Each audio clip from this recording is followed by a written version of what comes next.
శుక్రవారం నాడు జిల్లా కేంద్రమైన నంద్యాలలో పిఎస్సి అండ్ కేవీఎస్సి ప్రభుత్వ డిగ్రీ కళాశాల గ్రౌండులో నిర్వహించబడిన 79వ స్వాతంత్ర దినోత్సవ వేడుకల్లో జిల్లా కలెక్టర్ రాజకుమారి గరియా, అలాగే superintendent of police Adhiraj Singh, sub collector Vishnu చరణ్లతో జాతీయ పతాకాన్ని రాష్ట్ర మంత్రి బీసీ జనార్దన రెడ్డి ఆవిష్కరించారు.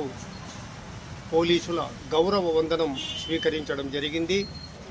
ఈ సందర్భంగా బీసీ జనార్దన రెడ్డి పోలీసు సంక్షేమానికి కూటమి ప్రభుత్వం కట్టుబడి ఉందని హామీ ఇచ్చారు. ఇతర కార్యక్రమాల అనంతరం వివిధ ప్రభుత్వ శాఖల్లో ఉత్తమ ప్రతిభ కనబరిచిన ఉద్యోగులకు రాష్ట్ర మంత్రి బీసీ జనార్దన రెడ్డి ప్రశంసా పత్రాలు అందించారు. అనంతరం జాతీయ గీతాలాపనతో 79వ స్వాతంత్ర దినోత్సవ వేడుకలు ముగిశాయి.